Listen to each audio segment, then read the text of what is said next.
Biblio de Fatim, votre émission littéraire africaine, pour l'Afrique et pour toi. Hello la team, bienvenue dans ce nouvel épisode de votre émission littéraire africaine, la BDF. Dans l'épisode d'aujourd'hui, nous allons plonger dans l'univers de la romance, et ce, à travers le regard, l'expérience et les œuvres de deux femmes qui ont écrit ou qui écrivent exclusivement dans ce registre. Et il s'agit de Suzanne Nsilulu et de Kéa-Ring, qui je précise est un nom de plume. Et pour les recevoir, je me trouve actuellement dans The Librairie Féministe, un livre, une tasse de thé. Comme son nom l'indique, c'est un lieu où vous pourrez déguster une bonne tasse de thé ou un bon café tout en dévorant votre livre préféré. Et à savoir que c'est un lieu qui organise très régulièrement des rencontres avec des autrices, des maisons d'édition et ou des maisons d'édition indépendantes, sans oublier les ateliers autour de la pop culture, de l'écriture ou encore des cercles de discussion. Donc ça vous fait clairement plus d'une raison pour venir découvrir le concept. Donc n'hésitez pas, l'adresse sera affichée à la fin de l'épisode. Donc tout cela étant dit, je vais accueillir mes deux invités et on se retrouve juste après le générique. Bienvenue dans la Biblio de Fatim, l'émission littéraire qui vous entraîne dans un voyage à travers les pages de la littérature africaine et afrodescendante, où les mots deviennent des ponts entre les continents et les cultures. Découvrons ensemble les histoires, les poèmes et les voix qui nourrissent l'âme et l'esprit du continent. Plongeons dans l'univers fascinant des écrivains, écrivaines et autres acteurs littéraires africains porteurs de mémoire. Explorons ensemble les traditions orales qui se transforment en pages d'encre et vibrons au son des langues et dialectes qui tissent la richesse de la littérature africaine. La Biblio de Fatim, une invitation à la rencontre de l'imaginaire et de la créativité du continent. Hello la team, me voici donc en compagnie de Suzanne Nsilulu et de Kéa-Ring. Kéa-Ring qui est un nom de plume et de ton vrai nom Aura. Pour te présenter, je vais commencer par Kéa. Tu es autrice de 3 livres. Je précise 3 livres parce que ton premier roman, c'est celui que tu as sorti en dernier livre, Épouse-moi, qui est une romance contemporaine. Parle-nous un peu de ce livre. Alors, que dire? Du coup, donc oui, effectivement, c'est une romance contemporaine que j'ai publiée en 2022, donc ça fait déjà pratiquement 2 ans. Et alors, pour la petite histoire, c'est un roman que j'ai commencé quand j'étais encore étudiante, donc ça commence à remonter un petit moment. Donc c'était en 2016, à l'époque j'étais en échange et en fait, il y avait eu, j'avais reçu une nouvelle qui m'avait un peu choquée par rapport au mariage d'une personne que j'appréciais et qui pour ma part, en fait, j'avais vraiment l'impression que c'était un peu précipité dans ce mariage à cause de la pression.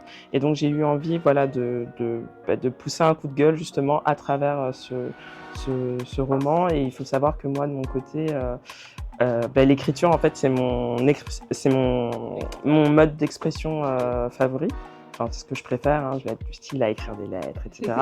Et pour moi, c'était tout naturel du coup d'écrire un livre. Donc j'ai commencé à l'écrire effectivement pendant cet échange universitaire. Donc j'avais beaucoup de temps et au fur et à mesure, enfin j'ai commencé le livre cette année-là, en 2016. Mais entre les études, le diplôme, le premier travail, etc., ça a un peu traîné en longueur. Donc ça a pris à peu près, je pense, 2-3 ans pour que je l'écrive. Et après, en fait, une déconvenue professionnelle, je me suis encore replongée dans ce livre que j'ai écrit et je l'ai terminé, je crois, en 2018. Et après, entre le temps, les réécritures, etc., j'ai pu le publier en 2022. Donc ça a pris pas mal de temps, Mais tu l'as publié, mais je l'ai publié. Et toi, Suzanne, tu es autrice. Là, toi, tu baignes dans la romance, tu es autrice. En fait, c'est ta marque de fabrique un peu de romance contemporaine, exactement. Tu as 5 livres à ton actif et ton dernier, c'est Soweto. Je pense que dans chacun de tes livres, tu apportes un peu ta touche à chaque fois pour que tous tes livres ne se ressemblent pas. Mais si on reste sur ton dernier bébé, Soweto, est-ce que tu peux nous en parler? Je sais que je l'ai lu de toute façon, c'est une romance qui se passe en Afrique. Alors oui, ça se passe à Johannesburg, en Afrique du Sud. On est en 1976 et on est en plein apartheid. Et là, dans ce chaos multiculturel, va surgir une histoire d'amour qui va entraîner les personnages vers une quête de soi, une quête de l'autre et apprendre à vivre ensemble. Voilà. Donc C'est une romance où le personnage principal est blanc, parce que je trouvais intéressant de se mettre dans la position de ces personnes-là qui ont eu à cœur de braver l'interdit et d'aller contre la facilité. Voilà, donc je trouve que c'était intéressant de voir le point de vue d'une femme blanche à cette époque. Bah, pour rester sur toi, Suzanne, tu as commencé en rentrant dans la littérature en écrivant des romances. Pourquoi les romances spécifiquement? Pourquoi pas autre chose, un autre registre par exemple? Pourquoi la romance? Qu'est-ce qui t'a inspiré à écrire Une romantique. J'adore ça. Je suis une romantique. J'aime les histoires d'amour qui sont pleines de défis, où les personnages apprennent à se connaître, apprennent à dépasser leurs limites et apprennent à s'aimer. L'amour, c'est pas quelque chose qui vient directement, c'est quelque chose qui se construit, c'est quelque chose qui se partage. Et en fait, c'est intéressant de voir la construction de l'amour avec les personnages. Et puis, c'est un thème universel, quoi. Ah, ça, on peut le dire. Voilà, on regarde Bollywood à Jakarta, on regarde Scandale à New York. Vous mettez la dernière mariée au Sénégal. Au Sénégal, mais l'amour, c'est un thème central et en fait, ça évolue. Pas toujours de la même façon, mais c'est les mêmes ressorts qui sortent parce que tout simplement on est humain. Donc la romance, parce que je suis romantique. Ah, génial, c'est une réponse parfaite. Et toi, parce que j'ai rappelé il y a quelques semaines que je suis autrice de 3 romans, de 3 livres, pardon. Épouse-moi, c'est un premier roman et dernier livre. Mais avant ça, tu as publié un recueil de nouvelles qui s'appelle Si j'avais su. Le titre même parle de lui-même. Et aussi une nouvelle policière qui s'appelle Les brebis égarées. Donc pourquoi, parce que ça ce sont les 2 premiers livres, qu'est-ce qui t'a poussé à écrire un roman dans le registre de la romance contemporaine? Alors du coup, je pense que ce qui m'a poussé, déjà c'est le thème en soi, pression du mariage. Donc après c'est vrai que j'aurais pu effectivement partir sur un autre registre, mais c'était important pour moi aussi d'écrire en fait dans ce registre-là une romance, pareil que Suzanne. L'amour, voilà, c'est universel et le but derrière ce livre n'était pas de descendre aussi la vision du mariage ou en tout cas de descendre cette vision-là, mais surtout de lui redonner en fait ses lettres de noblesse, parce que c'est une belle institution, mais il faut pour ça en fait que ce soit partagé avec la bonne personne. Et le problème, c'est que quand on met la pression, en fait, justement, non. En fait, des femmes qui rentrent dans des foyers catastrophiques, donc qui peuvent subir tout type de violence, donc ça peut être des violences physiques, verbales, psychologiques, et donc c'était important en fait de redéfendre cette position-là en disant ok, oui, le mariage c'est beau, mais quand c'est partagé avec la bonne personne, avec celle qu'il faut, et pour ça il faut pas du tout mettre la pression à ces femmes-là. Donc c'était important pour moi quand même de remettre ces histoires d'amour, en tout cas l'histoire d'amour au centre du roman, mais en faisant quand même attention justement d'envoyer le bon message.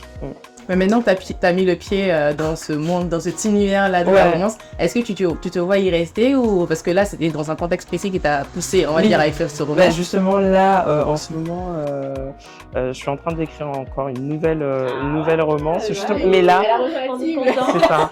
Alors, mais du coup, généralement j'aime bien me laisser vraiment libre des sujets, donc par exemple Si j'avais su, donc c'est sur le regret, Les brebis égarées, donc c'est une nouvelle policière, donc j'aime bien explorer, on va dire, toutes sortes de choses, même en termes de forme d'écriture. Là par exemple, mon délire, j'aimerais écrire des chansons. Alors ça n'a strictement rien à voir avec le roman, mais ça reste de l'écriture et ça reste un autre moyen de s'exprimer et qui me plaît bien. Donc c'est vrai que je suis pas enfermée dans des genres, mais j'aime beaucoup la romance.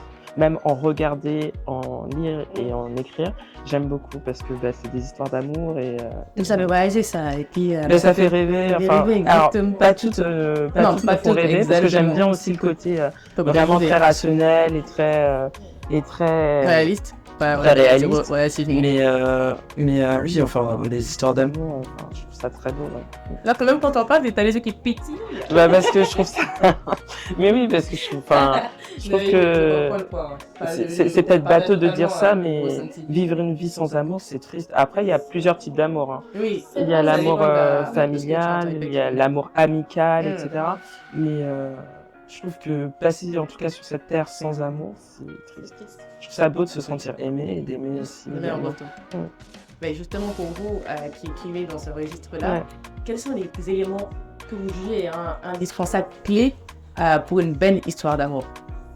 Dans un livre, je précise. Il faut qu'il y ait de l'émotion. Ok. Il faut qu'il y ait Toi, de c'est l'émotion, l'émotion. il faut qu'il y ait des sentiments et que ce soit réel. Voilà, les sentiments, il faut qu'ils soient vrais. Ouais, il faut qu'ils soient, oui, concrets, quelque chose qui soit réel, qu'on sache s'approprier. Voilà. Ok. Et toi, Pierre, pourquoi quels sont les éléments clés indispensables pour toi dans une bonne histoire d'amour? Alors, déjà des personnages attachés, enfin attachés. Et moi, alors la particularité, c'est que une histoire d'amour, du coup, tu as plusieurs étapes. Mais moi, ce que j'adore généralement écrire, c'est surtout les rencontres. Ah, j'adore les rencontres. Mais genre vraiment, c'est vraiment ce que je préfère. Le cœur d'une relation, j'ai un peu plus de mal. En tout cas, quand je repense à l'écriture d'Épouse-moi et à l'écriture du nouveau roman que je suis en train d'écrire, c'est vraiment ce que je prends le plus plaisir à écrire, c'est la rencontre et la tension en fait entre les personnages. Je trouve que c'est moi, c'est vraiment les moments que je préfère. Après, c'est un peu plus compliqué quand il faut rentrer dans le cœur de la relation et potentiellement aussi parler de rupture s'il y a besoin. Et moi, c'est vraiment la rencontre. C'est comment se créer un peu l'alchimie. Alors moi, je suis pas trop à fond sur tout ce qui est coup de foudre, etc. Mais vraiment sur la mise en place. C'est déjà arrivé des coups de foudre. Moi, j'ai déjà eu un coup de foudre, enfin beaucoup plus jeune, hein, je tiens à préciser. Mais ça peut arriver. Mais en tout cas, dans l'écriture, je trouve ça plus. Je préfère quand les choses se mettent en place petit à petit. Et moi, j'adore écrire les rencontres. Ouais, les rencontres, c'est vraiment. Et je prends du temps, beaucoup de temps pour les écrire. Ouais. Mais concrètement, parce que vous êtes toutes les deux, vous vous rejoignez, vous êtes sur la même longueur d'onde par rapport à ça, fait que les émotions, que les personnes soient attachées et attachantes. Mais dans le processus d'écriture, concrètement, comment ça se passe justement pour avoir ce rendu-là, que en se mettant à la place du lecteur? Quand je lis, moi, en tant que lectrice par exemple, je me dis, j'ai lu ce livre et toutes les émotions que les autrices, vous, veulent me transmettre, je les ressens. Comment ça se passe concrètement dans le processus d'écriture? Est-ce qu'il y a une technique en particulier? Est-ce qu'il y a un processus en particulier? Ou c'est juste au feeling? J'ai pas de technique, c'est le feeling et on essaye d'être le plus authentique possible. Dire avec les mots en fait. Avec les mots et puis bon, nous en tant que personne, on a déjà ressenti des choses donc on peut décrire ce qu'on a ressenti ou ce qu'on aurait aimé ressentir. Enfin, c'est quelque chose c'est un jeu de mots. C'est comment manipuler les mots pour arriver à rendre cette authenticité. Mais il n'y a pas de technique particulière, en tout cas, j'en connais pas. C'est chacun avec son authenticité. Ouais, moi, je vais quand même donner une réponse un peu plus, j'avoue, scolaire. Alors déjà, j'aime bien me mettre dans un mood avec de la musique. Et en ce moment, donc, c'est une musique, elle s'appelle Bluebird du piano, et ça me met en fait dans une ambiance, je sais pas, alors pas mélancolique, mais ça me met vraiment dans une ambiance qui me donne envie. Voilà, c'est ça. Et je vais l'écouter en repeat one plusieurs fois, et je vais me mettre dans ce mood-là, et ça va me donner des émotions qui vont m'aider à écrire. Exactement. Après, effectivement, comme Suzanne l'a dit, je vais beaucoup m'inspirer de ce que moi j'ai pu ressentir. Plus jeune, etc., dans ma rencontre avec différentes personnes. Et je vais... et ce qu'il faut avoir en tête aussi, c'est que, en tout cas, moi, pour ma part, quand j'écris, ce qu'on appelle le premier jet, c'est la première partie et en fait, on va venir réécrire, etc. au fur et à mesure. Et il y a des moments où, en fait, moi, il y a des passages, parfois, je les lisais, je me disais... mais c'est tellement gnangnan, c'est tellement... là, ça manque de quelque chose. Enfin, il peut pas dire ça, donc on va repasser très souvent. En fait, généralement, on n'écrit pas en une fois. Donc, on réécrit, et c'est comme ça qu'on arrive à affiner. Et parfois aussi, un peu comme, je sais pas moi, ta recette de cuisine où tu rajoutes un peu de sel, de cannelle ou d'épices ou j'en sais rien. Finalement, je me dis, ça manque d'un petit truc qui donnerait un peu plus de peps. Et donc, du coup, je vais venir ajouter quelque chose qui rend la chose un peu plus réaliste, l'histoire d'amour, quoi. vous me donnez limite envie d'écrire aussi des romances, ou même pas d'écrire, mais en tout cas, c'est inspirant en fait ce que vous dites. Après, il y a les relectures, enfin, il y a les relectures, nos relectures, mais il y a aussi ce qu'on fait lire au bêta. Et en fait, leur retour aussi est important pour affiner l'écriture. Ok. Et toutes les deux, vous écrivez. Toi, je sais que toi, tu écris de la romance afro. Oui, aussi. Aussi, dans certains de tes livres. Toi aussi, dans Épouse-moi. C'est pas tellement afro, c'est juste qu'on met en avant. Enfin, en tout cas, moi. C'est là où j'allais en venir avec ma question. Quel rôle vous donnez justement à la représentation et la diversité dans vos romans? Ouais. Dans vos livres. C'est ça, c'est pas tellement afro, c'est juste que les personnages sont afro-descendants en général. Oui. Et c'est pour avoir un petit peu de représentation, quoi. On a envie aussi d'écrire des histoires avec des personnages qui nous ressemblent ou qui ressemblent à notre entourage ou qui sont différents de ce qu'on a l'habitude de lire, avec des histoires qui sont différentes de ce qu'on a l'habitude de lire. Donc le contexte culturel fait que les histoires sont différentes. C'est pas forcément qu'on cherche la différence, mais voilà, le contexte fait que ça donne pas la même recette à la fin. Moi, je me pose même pas la question sur l'histoire de la diversité, etc. Ça coule de source parce que finalement, moi, j'écris que sur des personnes, des femmes ivoiriennes. Du coup, mais c'est parce que, en fait, c'est ce que je connais. Ben oui, voilà, je précise, voilà, je suis ivoirienne, mais c'est parce que c'est ce que je connais le mieux, en fait. Le contexte familial, c'est ce que je connais le mieux aussi. Donc, les gens, ils vont avoir tendance peut-être à penser que. Mais il n'y a pas un objectif en soi derrière, en fait. Mais il n'y a pas un objectif, c'est juste que c'est toi et que j'aime bien ce côté-là et que je me prends pas la tête. Elles sont toutes comme ça. Enfin, voilà, et je me prends pas la tête. Après, sur la question des romans, c'était important aussi pour moi d'écrire sur des femmes qui, en gros, me ressemblent et qui sont en dehors de la lutte. Parce qu'effectivement, il y a beaucoup... en fait, je trouve qu'on mérite aussi des histoires légères, en fait. Où moi, dans ma vie de tous les jours, bien sûr, j'ai lu beaucoup d'ouvrages et je regardais beaucoup de films autour des questions du colonialisme ou encore de l'esclavage, mais on n'est pas réduit qu'à ça.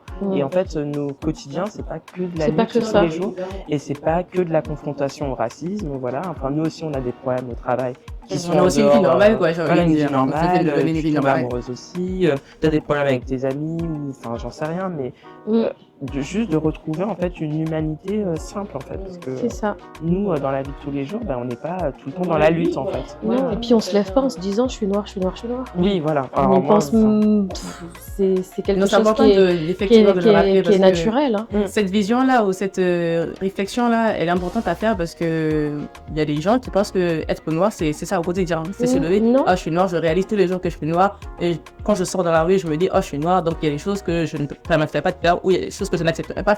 Tout ramener à la couleur de peau, en fait. C'est ça. Alors que pas du tout. Non, clairement. Alors, il peut peut-être y avoir quelques petites allusions de temps en temps, parce que dans nos vies, il peut y avoir quelques petites allusions, mais notre vie, elle n'est pas centrée autour de ça, et heureusement, parce que sinon, ce serait compliqué. Enfin, ce serait très compliqué. Alors, bien sûr, après, c'est toujours important de s'éduquer sur la question et en tout cas, de toujours garder cette part-là. Mais pour moi, et c'est vrai que je l'ai un peu dit assez régulièrement, en tout cas dans mes prises de parole, pour moi, c'est vraiment important qu'on ait un éventail de représentation, en fait. C'est-à-dire que même en termes de... les gens vont dire aussi, par exemple, qu'on peut avoir des personnages noirs avec une mauvaise représentation. Pour moi, c'est pas gênant qu'il y ait de la mauvaise représentation si, pour contrebalancer, il y en a une bonne aussi. Tu vois ce que... C'est ça, tout est une question d'équilibre, de modération, c'est-à-dire qu'on a du bon, du mauvais, etc. Et c'est hyper important pour moi. Voilà. Donc la diversité, je me pose pas la question, c'est juste déjà de base ce que j'écris, mais... Et en tant qu'autrice... Donc si on prend le côté, parce que c'est beau d'écrire des livres, de la romance, imaginez que vous avez des retours aussi, vous avez dû surmonter des défis en tant que, même pas, on va dire, écrivaine ou autrice de romance, mais en tant qu'écrivaine tout court. Et ces défis-là, est-ce que vous pouvez partager avec nous un peu votre expérience en tant qu'écrivaine, les défis que vous avez pu rencontrer, comment vous les avez surmontés? Le défi, c'est déjà de sortir le livre et de trouver un public.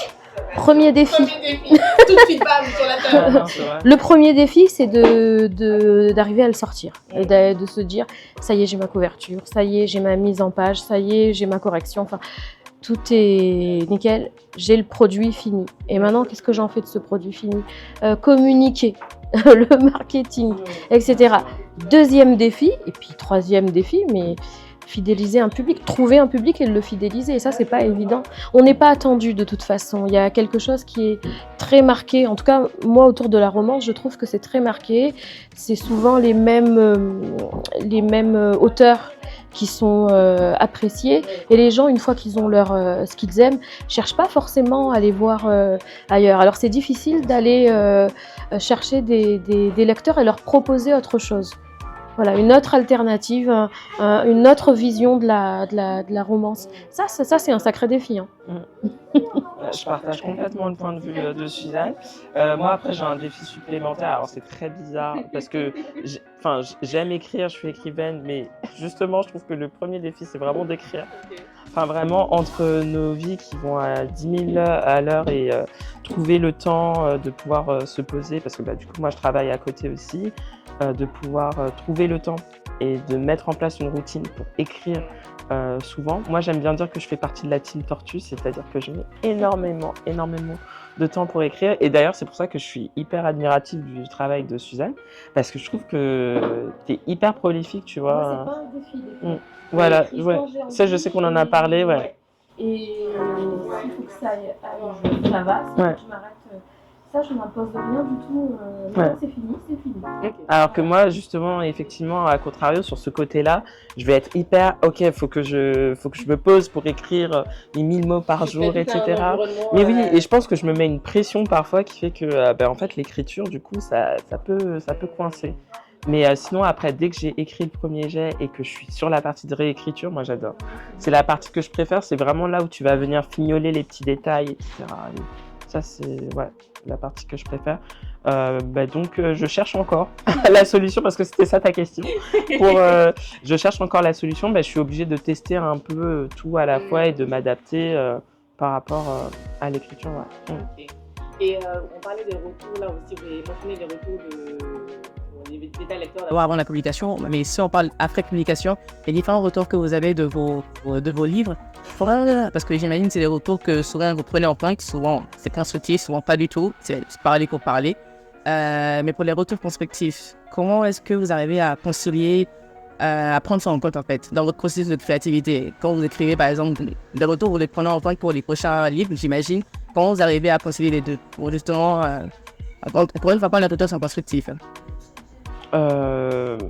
Alors, ce qui est compliqué, c'est que les livres sont différents les uns les autres. Oui. Donc, les retours que j'ai pu avoir, à part si c'est vraiment un retour sur, je sais pas, la structure narrative, etc., je vais peut-être les prendre en compte, mais ça m'étonnerait que je les prenne en compte pour le prochain roman. Pour l'histoire en lui-même, mais effectivement Pour le prochain, parce que finalement, l'écriture. le retour qui a été fait concerne vraiment Que le livre qui a été publié. que Épouse-moi, ouais. Ok. Mais, C'est toujours sur l'histoire, les retours. Enfin, les retours que toi, tu as eu, il n'y a jamais eu de retour en mode tu as. Moi, en tant que lectrice, par exemple, si je lis Épouse-moi et que je te dis si tu vas continuer dans la romance, franchement, ce serait bien pour la prochaine fois de mettre telle histoire ou d'agencer telle histoire. Je sais que justement, j'avais eu un retour sur une qui disait que les flashbacks l'avaient agacée. Okay. Sauf que moi, je suis très flashback et j'adore ça. Okay. Et ça, je vais pas l'arrêter. Donc en fait, c'est une question de goût et de couleur. Exactement. Et c'est vrai, le retour, tu l'entends. Mais c'est pas. Mais en tout cas, pour le prochain, ce que je vais me dire, c'est que je vais devoir me dire peut-être qu'il faudra faire plus attention dans le flashback pour que le lecteur ne soit pas trop perdu, etc. Et sinon, en soi, j'ai pas. En tout cas, c'est le seul retour, on va dire, que potentiellement que je pourrais prendre en compte pour les prochains. Les retours. J'ai pas eu de retour où on m'a demandé de modifier. C'est juste pour Fragrance où on m'a demandé mais pourquoi il n'y a pas la suite. Bon, voilà. Donc là, oui, j'ai écrit la suite. Et puis il a été terminé. Et puis, grave. Et puis je termine de l'écrire et en fait ça me plaît pas du tout. Ah mince. Une grosse partie de la fin ne me plaît pas, donc c'est un peu pour ça que à réécrire. Moi, c'est un peu pour ça aussi que les suites. Moi, généralement, quand le livre est fini, à réécrire. Et je me dis, si j'arrive pas à le faire comme je veux, qu'il n'y aura pas de suite. Enfin, je me mets pas de processus. Mais en tout cas, ça m'a intéressé d'écrire la suite. C'était... Mais la fin, je sais pas. Non, c'est plus ce que je veux. Ok.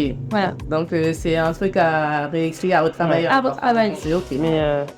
Mais sinon, les retours, c'est quelque chose de très très important. Et vraiment, ça fait tellement plaisir qu'ils soient positifs. Généralement, quand ils sont très positifs, ils font vraiment très très plaisir. D'ailleurs, moi, c'était un petit cadre que je me mets sur le bureau avec tous les messages. Enfin, je me suis fait une espèce de patchwork avec tous les messages, les retours positifs de « Ah non, mais vraiment, ça fait trop du bien de lire ça et de se dire, en fait, tu sais, parce qu'il y a des moments où tu as des doutes, hein, comme tout le monde, des gros doutes, c'est clair, et de lire en fait des personnes qui te disent c'était vraiment génial, j'ai adoré, ça fait tellement plaisir. Surtout que ça prend tellement de temps d'écrire, etc. On adore le processus, hein, vraiment. Mais ça fait toujours plaisir de se dire que y a quelqu'un qui a lu l'histoire, qui a capté le message, qui a aimé, parce qu'on a pris du temps à écrire.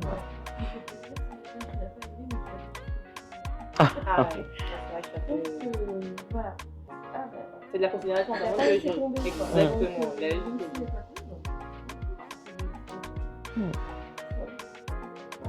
En tout cas, moi je le dis, vos livres méritent d'être lus.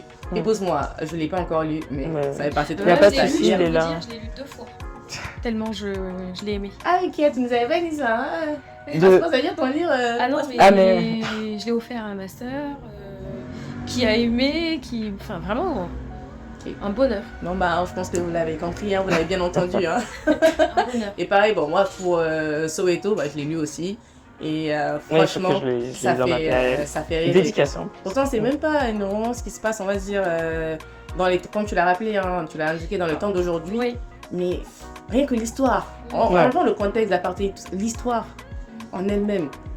Ouais, franchement, épouse-moi Soweto et Soweto a été pris. Anya. Oui, j'ai eu le prix. Mais ça, il faut le dire, Suzanne. Le prix, quel prix, pardon?